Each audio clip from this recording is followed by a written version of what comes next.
அனைவருக்கும் பொங்கல் திருநாள் நல்வாழ்த்துகள். இன்னோட உங்களுக்கு வாழ்த்தை தருவதற்கு வருகை புரிந்த நம்ம பெரியார் திராவிட கழகத்தின் அன்பு தலைவர் அண்ணன், எங்களுடைய பக்கத்து ஊர் எனக்கு அவருக்கு எடப்பாடி, அவர் குழப்பூர் எல்லா நாட்டில் ஒரு மாவட்டம். எங்க அன்பு அண்ணன் வந்திருக்காரு.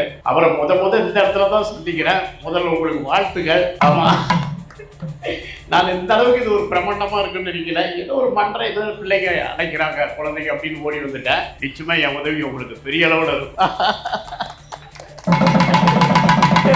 ஏன்னா நீங்களும் மக்களும் கொடுத்த வாழ்க்கைன்னு தான் சொல்லுவேன். அதுக்காகத்தான் என் பேரைய தமிழ்ச்செல்வன் மாத்தினேன். நான் எந்த இடத்துலயும் எதுவும் சொல்வது உண்டு. அதில் அஞ்சுவது அடங்குவது துணி. எனக்கு அதுல பயமோ அச்சமோ கிடையாது. அச்சமில்லாத தலைவனெல்லாம் நம்ம பார்த்து யாழ்ப்பாணத்துல சேலம் மாறார முத நான் கொழும்புல போய் கிடத்தாருக்கல. யாழ்ப்பாணத்துல தான் இருந்தேன். இன்னைக்கு மட்டக்களப்பு விசுவப்படு அந்த பகுதியில நான் பயணங்கள் செய்து நலத்திட்ட பணிகள் இருக்கிறேன். எனக்கு என் பேர் செல்வராஜ். அண்ணன் இருக்கிற வாசியை சொல்றேன். முத 1980-81 ஆண்டுகளா இருக்கும். இந்திரா காந்தி அம்மையார், எம்ஜிஆர் தான் விடுதலை புலிகளுக்கு இங்க இடம் கொடுத்து போர் பயிற்சியம் கொடுத்தாலும் நம்ம எல்லாம் நினைச்சிட்டு இருப்போம். உங்களுக்கு தெரிஞ்சிருக்கும், ஆனா எனக்கு தெரிஞ்சிருக்குமாங்கிறதும் இருக்கும் இல்லையா? நிச்சயமா எனக்கு தெரியும். அதை செய்தவரு நம்ம ராமகிருஷ்ணன் சாரும் அதான் உட்கார்ந்து இருக்காரு உங்க பக்கத்துல. தலைவருடைய அண்ணன் குளத்தூர் படி தான் அதை முத அவங்களை தலைமை.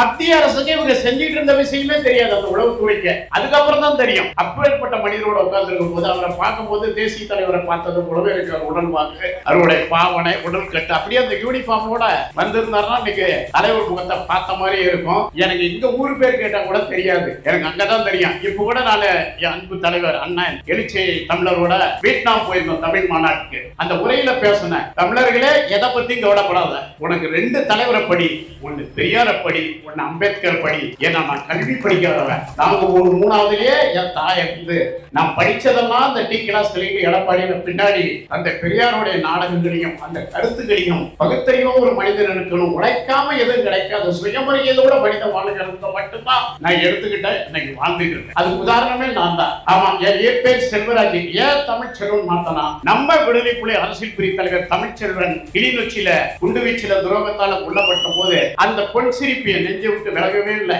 அதனாலதான் அவர் பேரை நான் சூட்டிக் கொண்டேன். ஊடக செய்திகள் யாவும் உடனுக்குடன் தெரிந்து கொள்ள RR தமிழில் கண்டு களியுங்கள்.